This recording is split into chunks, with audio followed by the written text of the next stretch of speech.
उत्तर प्रदेश के एक दूरदराज गांव राजापुर में शांति और हरियाली की गोद में बसा जीवन एक दिन अचानक डरावने सन्नाटे में बदल गया।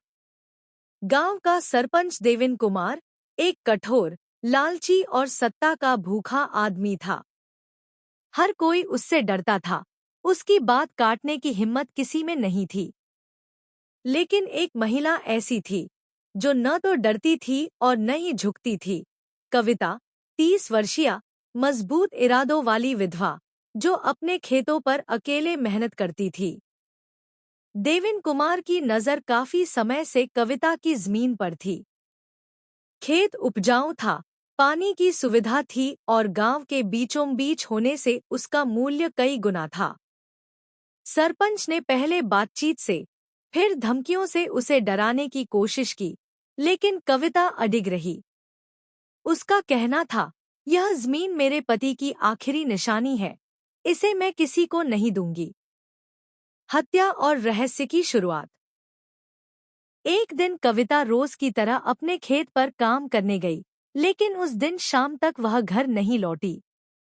गांव के कुछ बच्चों ने खेत की झाड़ियों के पास उसका शव देखा, गर्दन कटी हुई, आंखें खुली और शरीर की स्थिति अजीब थी। पुलिस आई, जांच हुई, लेकिन गांव में सब खामोश थे। कोई भी सरपंच के खिलाफ बोलने को तैयार नहीं था, हालांकि सबको शक था कि हत्या उसी ने की थी। कविता की मौत को आत्महत्या बताकर केस बंद कर दिया गया। लेकिन यहीं से शुरू हुआ असली डर, भूत की पहली दस्तक। मौत के कुछ दिनों बाद गांव के लोग अजीब घटनाओं का सामना करने लगे। रात में खेत से चीखें आती, जैसे कोई औरत बचाओ चिल्ला रही हो। जो भी कविता के खेत के पास जाता, उसे ठंडी हवा, परछाइयां और कभी-कभी किसी औरत की झलक दिखती जो सफेद साड़ी में लिपटी होती और उसका चेहरा खून से सना होता।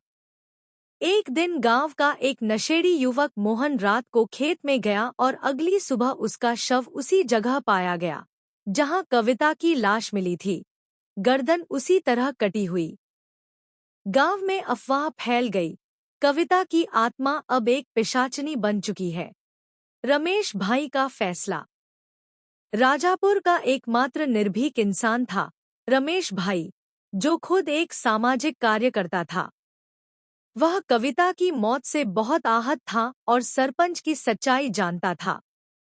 रमेश ने तय किया कि वो कविता की आत्मा को मुक्ति दिलाएगा और गांव को उसके डर से बचाएगा।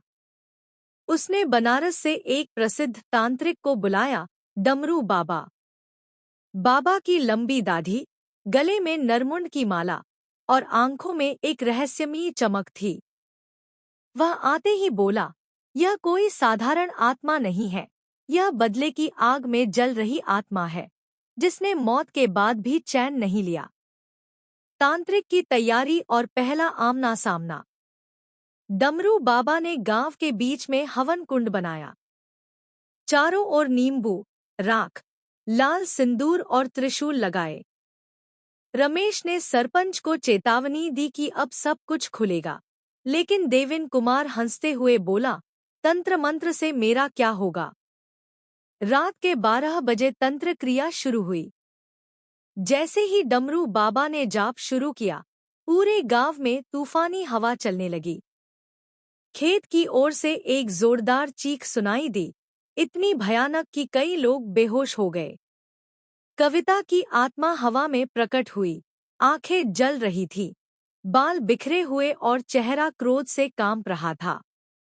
डमरू बाबा ने मंत्र पढ़े, लेकिन आत्मा चिल्लाई, मुझे न्याय चाहिए। मैं नहीं जाऊंगी जब तक मेरा हत्यारा जिंदा है। सच का खुलासा। उसी समय सरपंच देवेन कुमार का शरीर कांपने लगा और वह खुद सबके सामने चीखते हुए कहने लगा, मैंने मारा था कविता को। उसने मेरी बात नहीं मानी, मुझे जमीन चाहिए थी। इतना कहते ही आत्मा ने हवा में घूमते हुए एक आग का गोला फेंका जो सीधा देवेन कुमार के सीने में लगा। वह वहीं मर गया। अंतिम मुक्ति। अब आत्मा थोड़ी शांत हुई। डमरू बाबा ने कहा, बेटी, तेरा बदला पूरा हुआ, अब तू मुक्त हो जा। आत्मा ने एक बार रमेश को देखा और फिर धीरे धीरे आग की लपटों में विलीन हो गई। गांव के आकाश में जैसे शांति फैल गई। खेत अब सामान्य हो गया। कविता के नाम पर गांव में एक स्मारक बनाया गया। आज का राजापुर।